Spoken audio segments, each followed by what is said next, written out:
Today I'm going to show you how to make this really nice contoured toilet rug that looks like this one,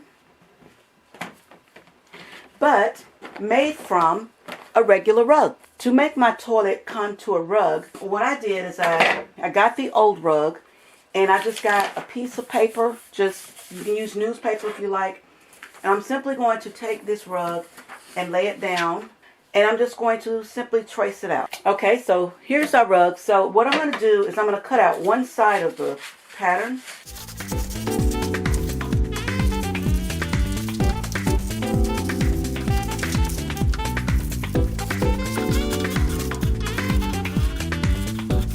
Okay, so what I'm going to do now is I'm going to take this, I'm going to fold it over, and to make sure we got the sides even. And that way, if they're not even, this is an opportunity for you to straighten them up. So I'll just take that and I'll just go around and cut it out with this folded and make sure both sides are symmetrical. I like to cut as least as possible, so I'm going to take one edge of the carpet or the rug and I'm going to put it right here, so that way I can use this whole section. As a matter of fact, I'm going to make the other side identical to this, because as you see, my piece stops here and it goes out about another 3/4 of an inch. I'm going to take a Sharpie marker and I'm going to trace out my design on the back. As you see, I've already traced out my design. But as I was doing this, I thought about it. I said, you know what, I'm going to make this a little bigger and save myself some time. So since these edges are all finished and the bottom's finished, I'm just going to put this in the center. Even though I've already written on that, I'm just going to kind of center this so that both pieces are even. I'm going to use my ruler, and looks like I got about 7/8 on this side, and looks like I got about 7/8 on that side. So I'm just going to make it a little bit wider. It'll be a custom bathroom rug. So I'm just going to draw this on out here. And I'm going to do the same thing here. So now by doing this, the only thing we're going to be working with is this center section in the top. So I don't know if you've ever cut fur before, but cutting a rug is similar to cutting fur, because you're not going to cut through this, you're going to cut through the bottom half. So I'm going to put my scissor right here and to get the cut started. As I start to cut, I'm only cutting the rug section so that you're not cutting through all those pieces. So you peel the rug section back and you just clip. So this is my line. And I like the fact that I'm using a small pattern, but also I'm using a big rug, because it's going to give me a custom fit, something that you don't find in the stores.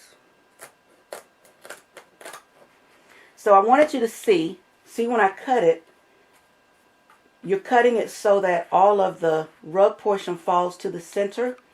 See, this is the thing that you're cutting on right here. You're not cutting this. Some of the ones that get cut are just falling apart. But that's why when you're cutting, you're just lightly cutting. You're just clipping it, really. So you're clipping it so that you're not actually cutting the actual rug pieces themselves.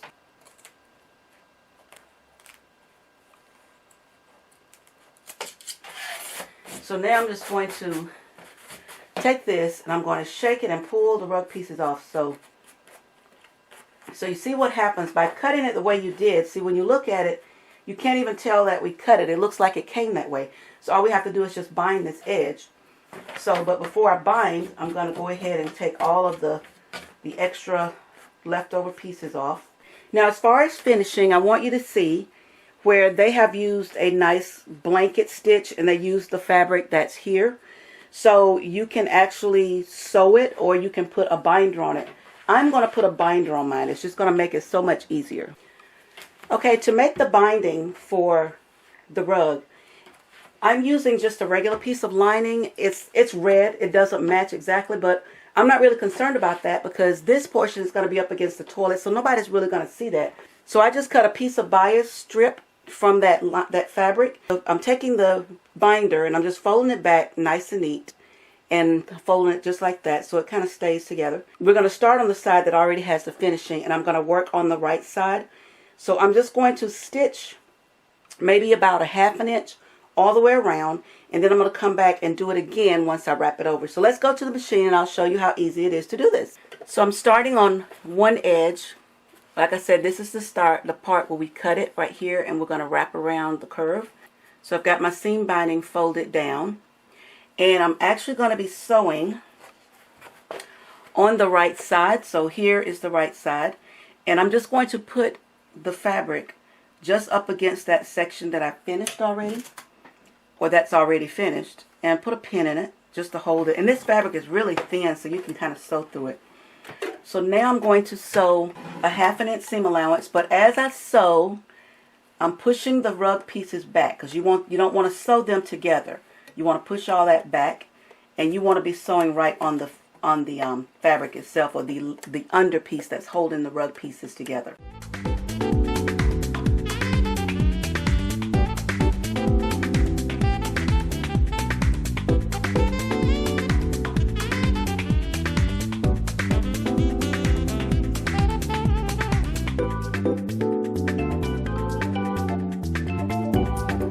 Now that I'm at the end, here's the other side. I'm just going to take the binding and fold it in half again. And this time I'm folding it in half so that it meets up right with the edge. So now it'll meet right with that edge, and I'm just going to finish sewing it.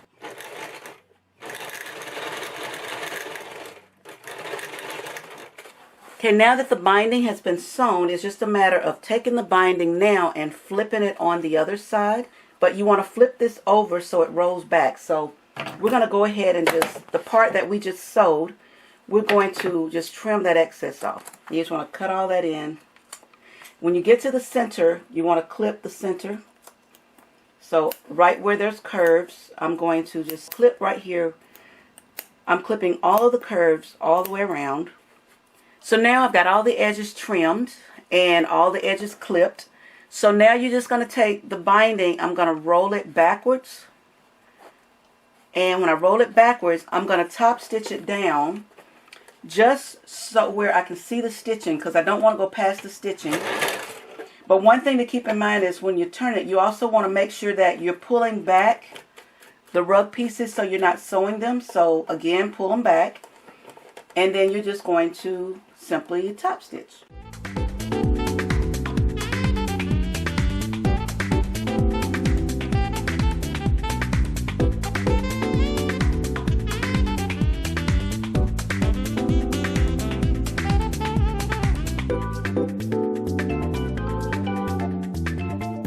Now that I've stitched the binding, my rug is all finished.